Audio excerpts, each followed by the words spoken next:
Notre invité est déjà sur le plateau. Il s'agit de monsieur Mamadou Diallo. Il est consultant et expert en tourisme. Avec lui, nous parlerons de la relance du tourisme au Sénégal. Vous le savez, cette semaine a été célébrée la journée mondiale du tourisme. Alioune Badara Kane est également déjà avec nous pour interroger notre invité. Et ce sera à partir de 7 heures. Ça interpelle forcément tout de suite aussi notre invité du jour, puisque nous allons parler de tourisme. Les îles Canaries aussi aimeraient promouvoir cette destination. Le Sénégal aussi. Est-ce qu'on pourrait s'inspirer de ces exemples-là? On en parlera certainement avec vous, monsieur Diallo. Bienvenue sur le plateau de Quinqueliba. Merci bien. Et puis, on est là pour essayer en tout cas de partager un peu l'expérience que nous avons de ce secteur-là et rebondir un peu sur ce qu'elle a vu sur les îles Canaries. Une belle expérience, une belle réussite en matière de tourisme. Donc, on aura l'occasion de revenir là-dessus tout à l'heure. Voilà, je disais qu'on pourrait s'en inspirer. Le Quinqueliba pourrait aussi permettre de vendre notre destination, non? Pourquoi pas? C'est un thé bien de chez nous et qui est très bon, qui a beaucoup de vertus. Mais tout à fait. Je pense que tout ce qui a trait un peu à notre culture, tout ce qui concerne un peu le patrimoine, que ce soit le patrimoine matériel ou le patrimoine immatériel, peut aider une destination en tout cas à être bien connue.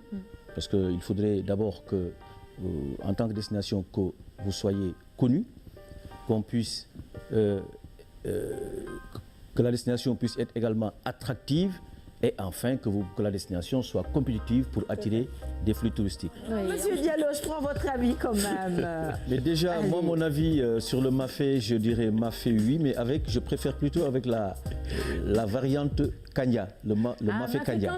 Oui, qui est un peu de gombo. Voilà, qui est un peu de gombo. Voilà, je le préfère ainsi.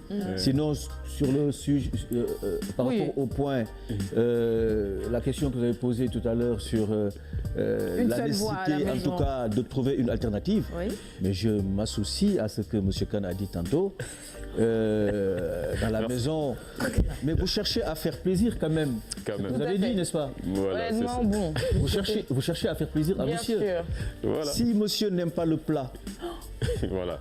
Il faut trouver une alternative. C'est ça.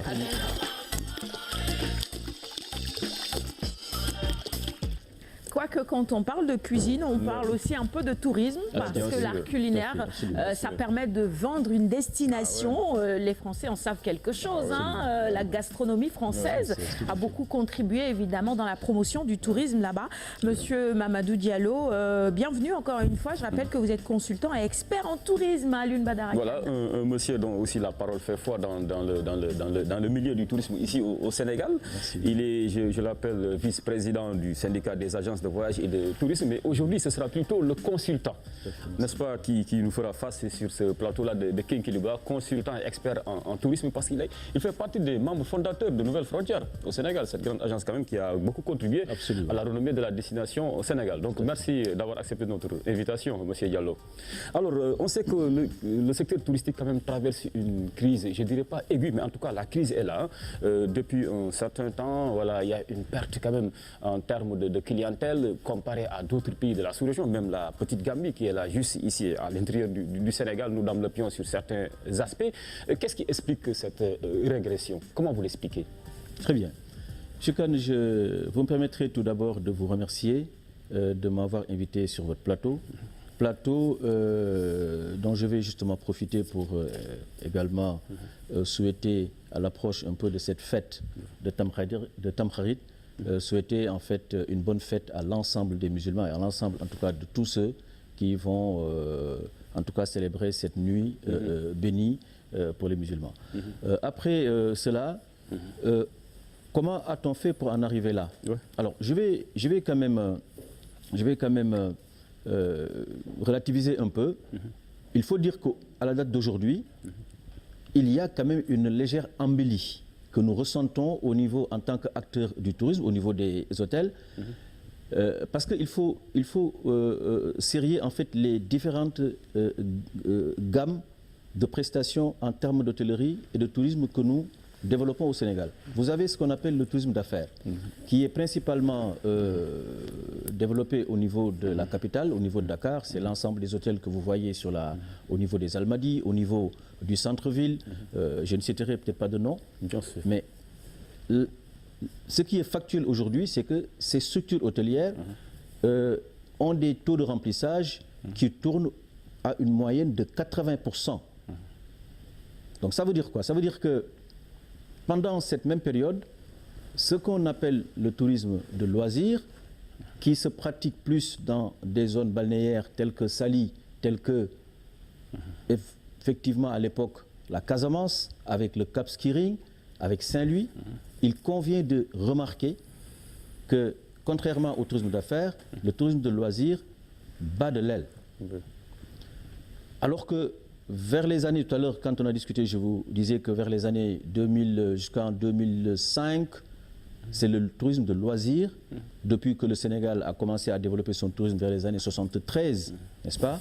Avec la création de la station de Saly, le Sénégal a eu une belle période où effectivement le tourisme, les hôtels étaient quand même remplis.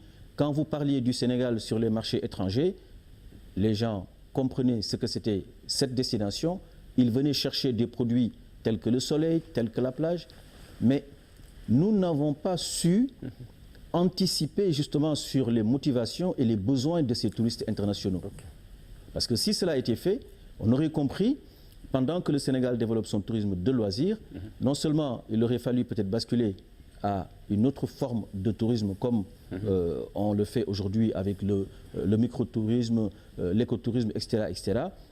Mais les autres destinations ne sont pas restées également les bras croisés. Elles ont essayé de venir voir qu'est-ce qui faisait la réussite du tourisme sénégalais.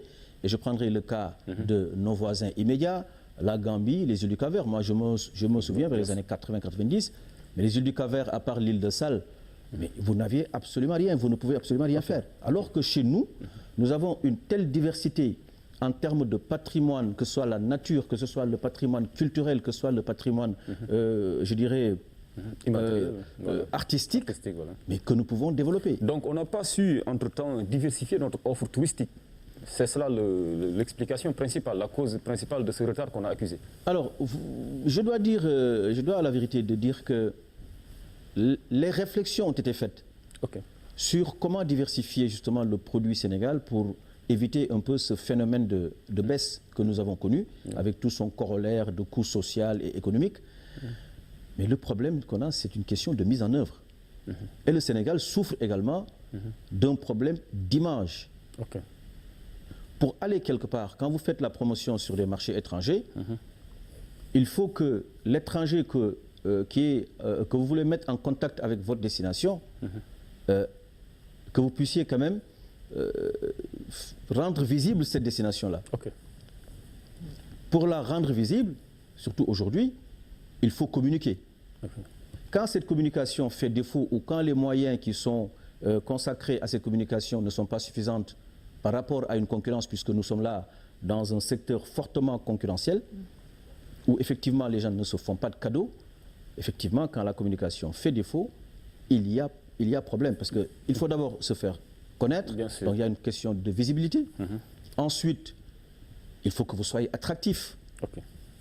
Qu'est-ce que vous voulez vendre à l'étranger?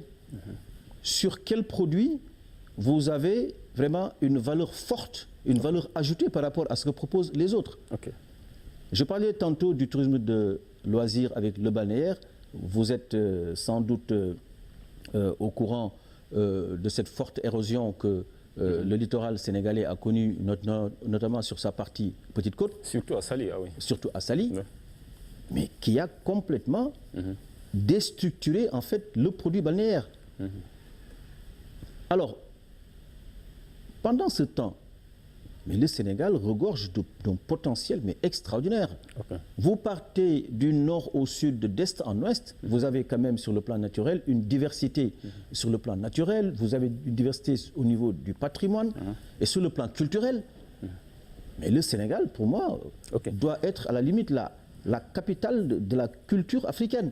Et il faudrait aussi aménager de nouvelles zones dédiées au tourisme. Il y a actuellement un projet en cours piloté par la Société d'aménagement de la Petite Côte, l'aménagement de Joal-Fadiouth-Fignon. Je pense que si ce projet-là venait à être concrétisé, cela pourrait booster réellement le secteur touristique.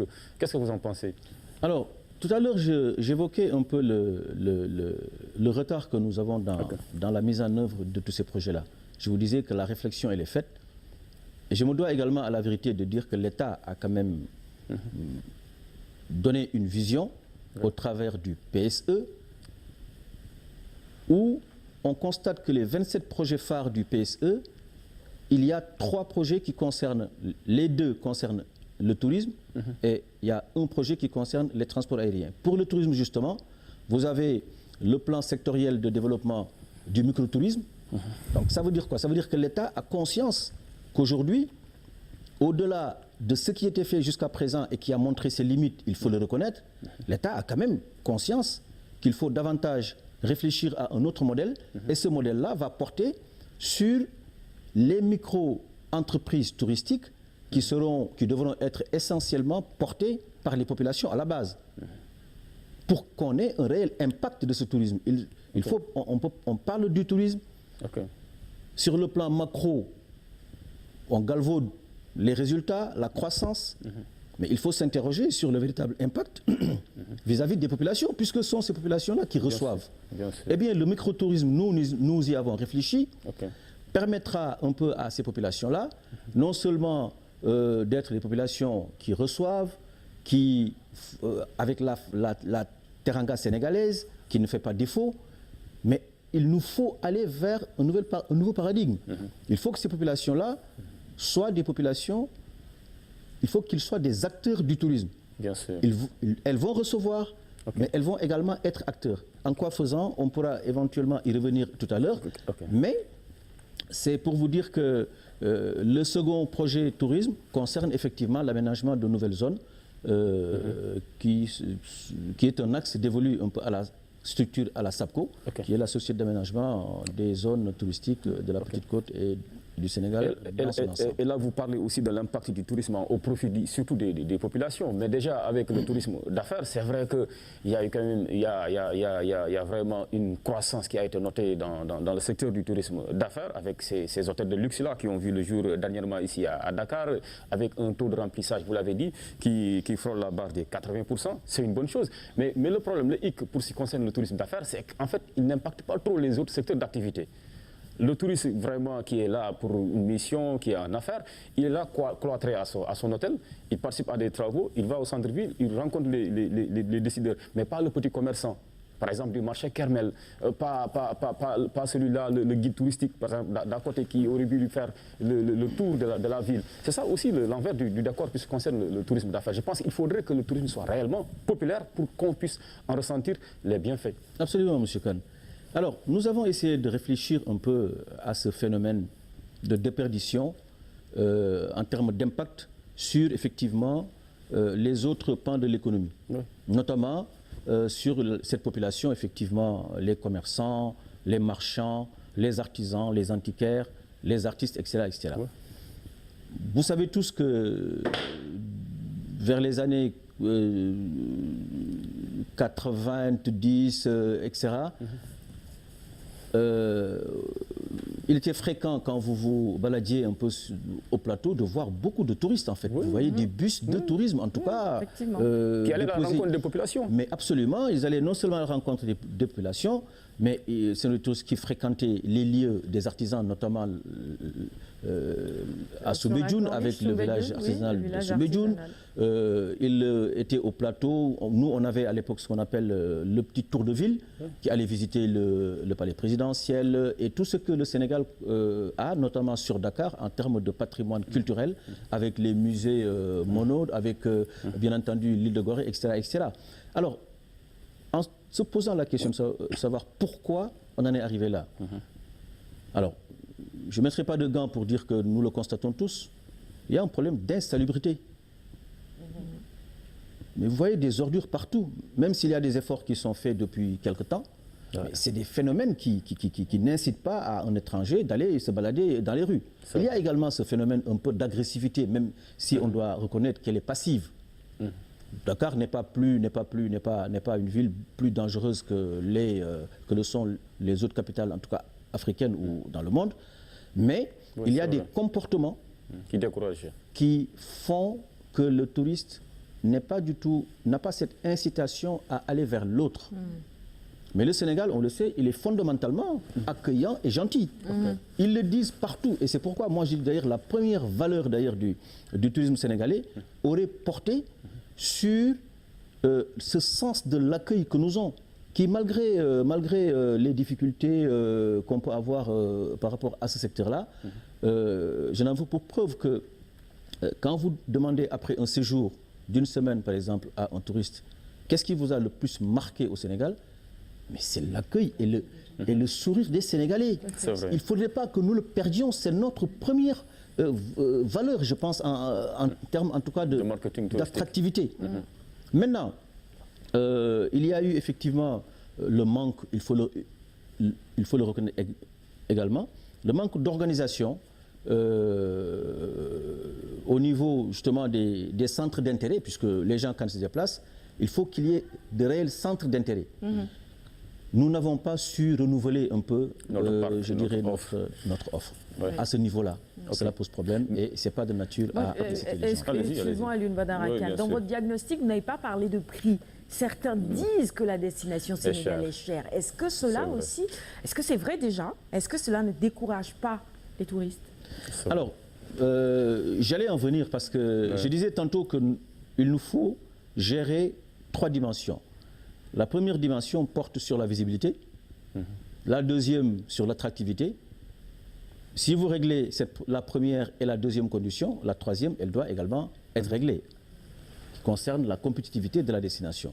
Et à ce niveau, je pense que vous avez dû en entendre parler toutes ces dernières années, on a une destination qui n'est plus compétitive.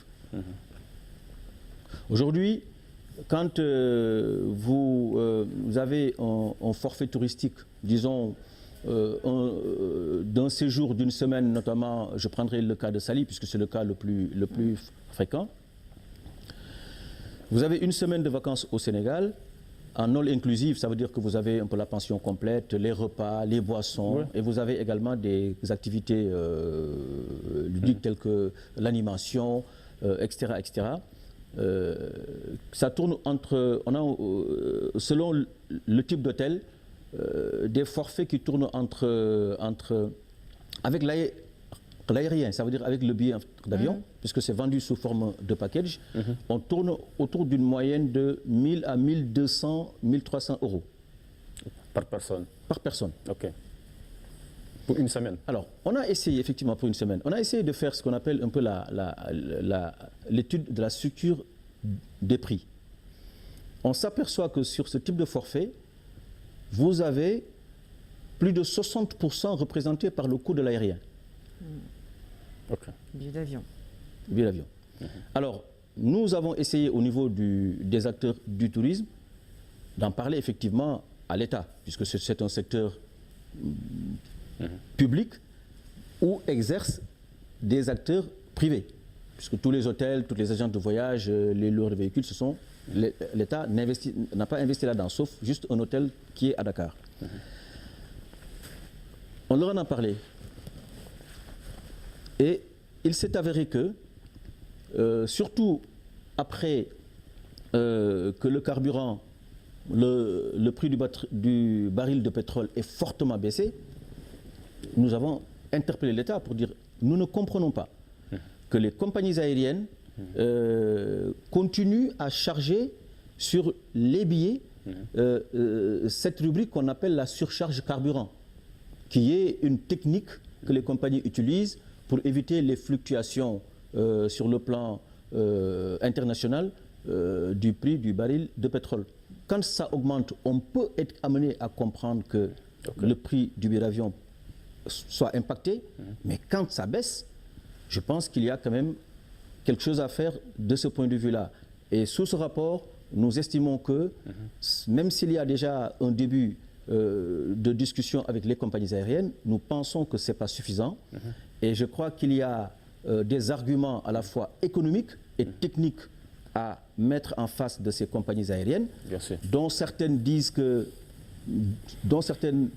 du fait qu'elles sont sur le plan de l'histoire présente au Sénégal depuis de très longues années, disent que ce sont des amis du Sénégal, Mais moi, quand on est amis, quand j'ai des difficultés, j'aimerais bien vous voir quand même prendre en charge mes préoccupations. Et pour l'instant, c'est une forte attente. Il faut que les compagnies aériennes soient appelées autour d'une table pour aider cette destination-là à se développer. Et pour se développer, cette destination doit être attractive, donc visible et compétitive. Et nous estimons que ce volet de transport aérien mériterait en tout cas une baisse. Une baisse. Oui. On a beaucoup de questions, mais dans la deuxième partie, on va compléter. Sur le plateau avec nous, vos analyses sont très pertinentes. Je suis sûre que ce matin, beaucoup d'acteurs du tourisme vous regardent, vous écoutent et se disent effectivement, il y a énormément de choses à faire. Du côté des îles Canaries, voyez-vous, le problème est un tout petit peu réglé. Parce que là-bas, eh bien, c'est plus attractif. Et beaucoup de Sénégalais, ils sont en ce moment, beaucoup de touristes du monde vont vers ces contrées-là. Je prends la réaction de M. Dia. Tu as vu comment je te regarde? Les yeux sont en train de briller tellement. Ah mais l'environnement est important pour inciter les touristes à venir. Nous, on a des plages à offrir, on a le même d'accord à la limite, mais des fois, quand vous faites le tour de certaines de nos plages, voilà, vraiment, vous êtes habité par un certain pessimisme quant à l'avenir du secteur touristique ici au Sénégal. Mais bon, je laisse le soin aux spécialistes. Oui, M. Diallo. Merci. Vous connaissez d'ailleurs cette destination? Oui, moi j'ai visité un peu, j'ai fait un petit tour du monde. Un peu partout. Ce que je peux dire par rapport à ce reportage-là, et surtout de Las Palmas, en tout cas des îles Canaries comme destination touristique, mais vous me permettrez également de voir les îles Canaries comme marché pour nous. Donc je vais peut-être vous intervenir un peu à ces deux niveaux. Elle a parlé de plages propres. Il n'y a pas de secret. Elle a eu envie. Donc, il y a une attractivité. Elle a voulu plonger même avec les poissons. Parce que ce que cette nature lui donnait l'a rassurée. N'oublions pas que les îles Canaries sont quand même, on a dit tantôt, dans l'océan Atlantique. C'est le même océan que le Sénégal. Comment ils ont fait, eux, pour conserver cette propreté, n'est-ce pas? Et chez nous, on a des difficultés. Vous allez sur toutes les plages, elles sont quasiment impraticables. C'est nous, nos comportements, vous en avez parlé tout à l'heure, nos comportements de tous les jours, notre manière de mal gérer le bien public et commun, des attitudes qui ne nous honorent pas. Et absolument, vraiment. Absolument. Et donc, quand on a des résultats comme on l'a vécu ces années passées, il y a eu des phénomènes un peu exogènes, des causes exogènes, mais il faut qu'on se regarde en face. On a des problèmes dont la cause est quasiment interne.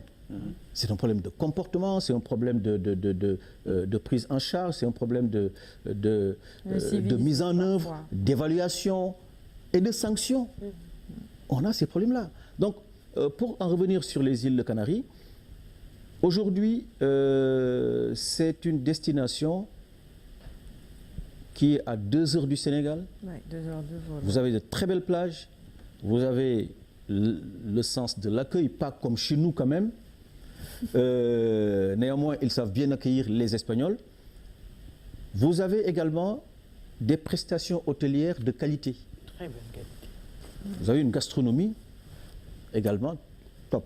Donc, tout est avec des paysages, alors qu'a priori, on aurait pu penser que le relief et tout ça aurait pu être assez hostile, mais devant cette hostilité-là, ils ont su quand même créer quelque chose.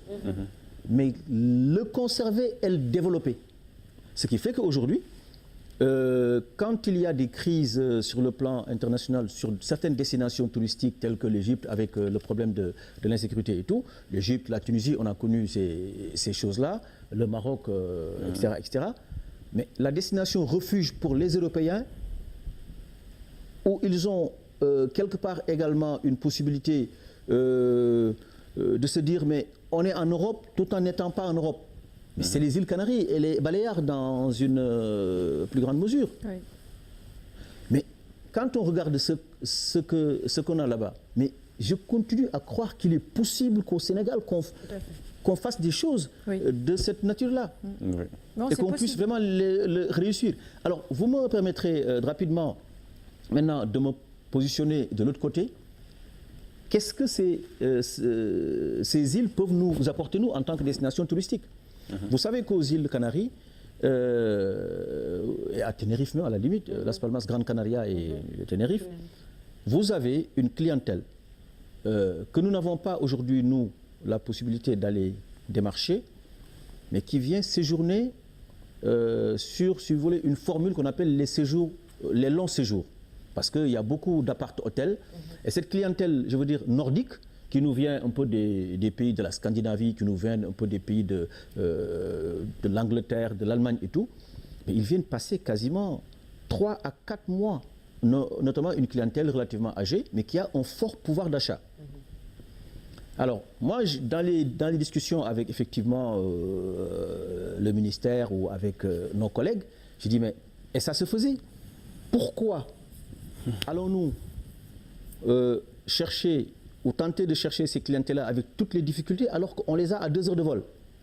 On va là-bas et on va les chercher. Mais il s'agit de leur proposer une excursion sur le Sénégal. Ce sera même pas un voyage. Oui, exactement. Et c'est faisable. Ils font un voyage, mais ils font 2 pays, si j'ose dire. Oui. Et c'est possible. On l'a tenté à l'époque, on les a amenés ici en journée avec un de nos partenaires qui a frété un avion. D'abord sur Saint-Louis, et lui en retour, il prenait des produits halieutiques. Donc, c'était un business gagnant-gagnant. Les gens passaient une journée au Sénégal et ils rentraient le soir. Mais ils étaient heureux de tout. C'est juste ça, c'est une idée qu'on peut valablement mettre en pratique. Excellente idée. L'équipe devrait d'ailleurs voyager pour cela, faire la promotion de la destination. Monsieur Diallo, vous êtes d'accord avec moi? Oui, je crois que... Une équipe dynamique pour parler du Sénégal et tout ça. Mais déjà, moi, je constate, et je voudrais vraiment profiter de cette antenne-là pour vous en remercier, l'image qui vient de passer, la séquence Couleurs du Sénégal. Mais vous êtes en plein dans la promotion de la destination Sénégal. Tout à fait. Moi, c'est une séquence que je ne peux pas louper puisque, même en fait tout de suite, ce patelin qui s'appelle Ngalam, je ne connaissais pas. Et vraiment, non seulement vous avez d'excellentes images, mais vos reporters également, je pense qu'ils sont tout à fait au top pour donner véritablement, non seulement donner l'information, mais donner également envie d'aller découvrir un peu ce terroir-là. Effectivement. Donc je voudrais vraiment vous en féliciter et rebondir dessus pour vous faire une proposition. Je pense que déjà le thème Kénkéliba déjà, c'est quand même la promotion déjà quand on veut parler un peu de notre gastronomie locale et de nos valeurs. Je crois que le Kénkéliba est assez symbolique. Représentatif. Très bien. Alors, je proposerais quand même que sur le décor de Kénkéliba, que vous puissiez peut-être exposer un peu pas les feuilles, mais on le vend sous forme comment ça s'appelle encore c'est des feuilles attachées. Attachées tout au long. Voilà, tout au long. Je pense que non seulement ça décore, mais ça montre quand même On le faisait, je crois, avec l'ancien décor. Oui. Mais bon, on a réajusté un peu pour embellir à nouveau. Mais bon, pourquoi pas? C'est une idée, ça peut revenir. Hein. Tout à fait. Voilà. Oui, c'est une belle idée, belle suggestion. Merci pour la suggestion et bravo au passage évidemment à la rédaction également qui abat un travail colossal en ce qui concerne la promotion de la destination Sénégal avec notamment, vous l'avez dit tout à l'heure, Couleurs du Sénégal, c'est de magnifiques reportages. Absolument. Bonne journée à vous et bonne journée évidemment à Maïmouna Ndir qui dirige toute cette équipe rédactionnelle. Moi, ce que je voulais rajouter par rapport à cet élément, on touche du doigt un élément important de notre gastronomie.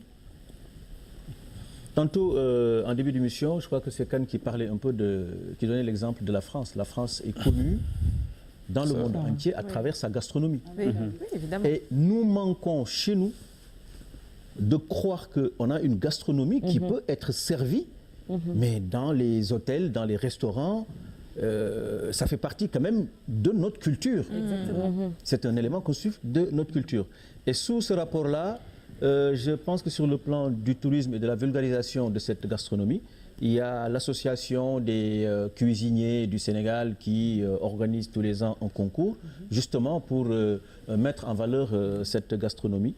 Et je pense que c'est une expérience à consolider et surtout à développer. Oui, mais surtout. Quand on voit aujourd'hui la cuisine asiatique,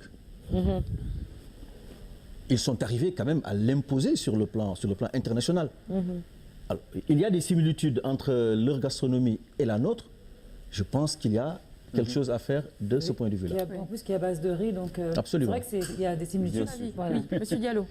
Écoutez, je ne partage pas cet avis-là, dans la mesure où, pour moi, c'est les supports qui sont utilisés permettent à ces jeunes, en tout cas, d'exprimer un peu leur art, de s'éclater un peu, mais tout en essayant de restituer des valeurs sur le plan culturel, sur le plan, effectivement, quand on a vu tout à l'heure, ils ont utilisé des figures vraiment emblématiques de certains personnages, en tout cas religieux.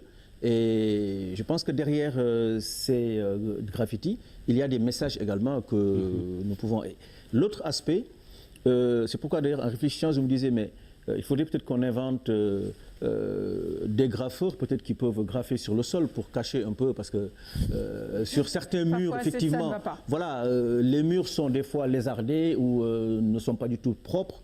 Le fait de placarder, de mettre des images avec du graffiti permettent quand même de donner une image beaucoup plus reluisante. Donc je pense qu'il faut qu'on réfléchisse pour savoir un peu les ordures dans nos rues, comment on peut éventuellement, avec les artistes, utiliser ces ordures-là pour en tout cas en faire des objets d'art, pourquoi pas. Oui, tout à fait. Honneur au tourisme pour ce vendredi quand même bien particulier, dédié carrément à la destination Sénégal. Alors, Monsieur Diallo, on a vu avant-hier sur le plateau, je crois hier avant-hier, sur le plateau de France 24, le ministre du Tourisme du Sénégal qui clame l'ambition de l'État du Sénégal d'attirer d'ici à l'horizon 2023 près de 3 millions de touristes au Sénégal. Est-ce réaliste? Est-ce qu'on peut atteindre cet objectif-là? Écoutez, est-ce réaliste? Je pense qu'on peut dire oui, dans la mesure où ce chiffre rejoint simplement ou rappelle simplement la vision de l'État au travers du PSE, qui est le plan Sénégal émergent, et qui, comme je le disais tantôt, des 27 projets phares, a retenu 2 projets pour le secteur du tourisme. C'est des projections, c'est des souhaits, c'est une vision. Mais ce que je disais tout à l'heure, c'est qu'une vision, elle mérite d'être mise en œuvre. Le PSE a été mis en place depuis 2013-2014, jusqu'à l'horizon 2035. L'évaluation, en tout cas, que nous avons faite des réalisations du PSE, sur ces volets tourisme et notamment transport aérien, atteste effectivement d'un niveau de réalisation assez, disons, acceptable, mais sur certains aspects, notamment pour l'atteinte des 3 millions de touristes à l'horizon 2023, il faut que nous mettions en place des préalables. 3 millions de touristes, ça pose des problèmes d'accueil. Est-ce que les capacités hôtelières que nous avons aujourd'hui nous permettent, on a autour de 800 établissements hôteliers au Sénégal, répartis donc sur les différents pôles touristiques, Dakar, Saint-Louis, Sine Saloum, etc., et la Casamance. Il faut voir l'état de ces réceptifs hôteliers. Il faut que les projets également, notamment celui portant sur l'aménagement de nouvelles zones touristiques et hôtelières sur Pointe-Sarène, Joal-Fignon, etc., que ces projets puissent véritablement démarrer. S'ils ne démarrent pas, malgré le fait que l'aéroport de Diass soit à proximité de toute cette zone-là, ce qui est une très bonne chose, puisqu'il y a des standards en matière, en tout cas, de tourisme, le temps de transfert d'un aéroport vers une station balnéaire ne doit guère pas dépasser 30 minutes. Et sous ce rapport-là, Diass, c'est bien, mais ça pose également des problèmes de pouvoir capter ces 3 millions de touristes à l'horizon. Et ça suppose également des actions, notamment au niveau de la promotion touristique. Ça suppose également qu'on ait ces 3 millions, il faut bien les transporter. Est-ce qu'on a fait l'état des lieux des compagnies aériennes qui desservent le Sénégal en termes de capacité, en termes de fréquence de vol? Tout ça, c'est des réflexions justement à mener de sorte que à l'horizon 2023, que l'objectif puisse être atteint. Oui. Alors, quand on parle c'est possible, mais il faut tout de suite que nous puissions nous mettre au travail, n'est-ce pas? Parce que réaliser une zone hôtelière, c'est pas comme aller construire une maison. Donc, il faut construire ces hôtels-là qui permettront d'accroître la capacité en termes de lits de la destination Sénégal. Il faudrait les faire également suivant certains standards. Et ensuite, avec tout le système d'accompagnement en termes de transfert, de navettes, etc., etc. Mais il y a également un autre fait. J'ai parlé tout à l'heure de la partie transport aérien, mais il y a également le personnel qui doit être utilisé au niveau de ces structures-là. Est-ce qu'on a pensé aujourd'hui anticiper sur la formation de personnel additionnel pour éviter justement le phénomène de transfert de personnel, par exemple, de Dakar vers ces nouvelles zones? Il y a quand même pas mal de problématiques. Il y a beaucoup de problèmes à remplir. D'accord, vas-y, Anta. Ma question touche un peu le secteur hôtelier du Sénégal. Aujourd'hui, on a beaucoup de chaînes, de grandes chaînes hôtelières qui sont implantées ici au Sénégal. Et souvent, les touristes vont dans ces grandes chaînes-là au détriment des petits hôtels qui existent. Est-ce qu'il y a aujourd'hui un moyen de réguler tout ceci afin de faire pouvoir bénéficier le Sénégalais lambda qui a, par exemple, construit son hôtel avec ses propres moyens pour pouvoir faire évoluer tous les hôtels du Sénégal? Alors, Anta, vous savez, aujourd'hui, on est dans un monde de réseau. Tous ces grands hôtels dont vous parlez, en général, dépendent de réseaux en termes à la fois de communication et de marketing et de commercialisation. Donc, on en revient à cet aspect de visibilité. L'image. Il y a une question d'image. Et une question de moyens financiers.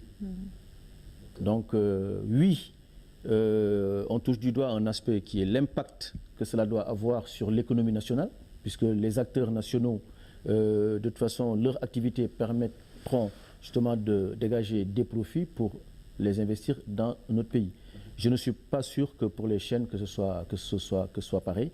Donc il y a également une réflexion à mettre à ce niveau-là. Parler de préférence nationale, pourquoi pas, dans certaines conditions. Voir comment on peut impliquer, ou en tout cas aider les Sénégalais à investir ou à restaurer leur structure. L'État a mis en place un crédit hôtelier qui a commencé à être mis en œuvre pour d'abord tirer vers le haut en termes de qualité les réceptifs hôteliers existants, mais également permettre à des investisseurs sénégalais de leur donner la possibilité d'être des acteurs hôteliers. Très bien. Quand même. Mais bon, c'est par rapport à la clientèle locale, hein, parce que quand on parle du tourisme, on passe forcément à l'expatrié, aux expatriés. Et pourtant, il y a une classe moyenne qui est là, qui pourrait bel et bien remplir certains de nos hôtels, qui ont un certain pouvoir d'achat. Que faudrait-il faire pour inciter ces Sénégalais-là à passer leurs vacances ici? Parce qu'il y a de plus en plus une tendance qui consiste à avoir des Sénégalais, issus de la classe moyenne, ou même d'une classe beaucoup plus aisée, aller à l'étranger et y passer leurs vacances, au détriment de nos réceptifs hôteliers. Oui, le tourisme interne, c'était ma question aussi, hein, il la pose, tant mieux. Vous avez vu tout à l'heure qu'en parlant des îles de Canaries, j'ai plutôt parlé un peu de qu'est-ce que les îles Canaries pouvaient nous apporter. Oui. Pour vous répondre, Monsieur Kane, vous savez, il est tout à fait possible que nous puissions développer cette cible de clientèle à travers le tourisme interne, mais il y a des conditions. Il faut d'abord que ce qu'on leur propose puisse être à la mesure justement de leur pouvoir d'achat. Et de ce point de vue, je pense que l'État a quelque chose à faire parce que on constate que les Sénégalais partent plus en vacances pendant l'été, pendant la période des grandes vacances avec leur famille. C'est la période où il fait le plus chaud ici. Vous allez dans un hôtel, vous allez mettre la climatisation quasiment toute la journée. Si l'État ne favorise pas certaines mesures incitatives en baissant le coût des matières premières comme l'eau, et vous allez prendre deux ou trois douches entre la plage, la piscine et tout, vous allez laisser la clim allumée, il y a une réflexion à faire. Sinon, on en parlera toujours, mais tant que dans la pratique, on n'attaque pas véritablement le problème par la racine, il va être difficile de développer cette clientèle locale. Il y a également un autre aspect. Je crois qu'il nous faut aller vers de nouveaux modèles l'État a une vision pour développer le microtourisme. Et à travers ce microtourisme, je crois qu'il faudrait... il y a également un fonds d'impulsion qui n'a pas encore commencé à être mis en œuvre. Il faut ce fonds d'impulsion. Il faut également inciter les jeunes dans les terroirs au niveau des régions à se regrouper et créer des structures, pourquoi pas, de réceptifs hôteliers, en respectant un peu l'environnement, la nature, l'architecture locale, etc., etc. Donc, c'est autant de questions sur lesquelles nous sommes en train de réfléchir et nous pensons fortement qu'il y a ce potentiel qu'il faudra explorer et exploiter. Merci beaucoup, M. Merci Diallo. d'avoir accepté notre invitation, Monsieur Mamadou Diallo. Vraiment, je la t'en prie. discussion a été animée, intéressante, enrichissante. On a appris Très riche en beaucoup enseignements. avec vous. Merci beaucoup. Évidemment, vos analyses étaient très pertinentes. Hein. Merci Merci beaucoup, d'avoir Antoine. pris le temps d'être venu sur ce plateau avec nous. Tant de paroles, des moments de paroles, de beaux moments, j'allais dire tout simplement. Monsieur Diallo. Mais réitérer en tout cas mes remerciements à la RTS C'est nous. pour la qualité de cette émission Merci beaucoup. et souhaiter une bonne fête de Tamkharit à l'ensemble des Sénégalais. Mais surtout souhaiter un bon week-end et une bonne fête également à ma chère épouse et à mes enfants. Ah, voilà. Super. Très bien.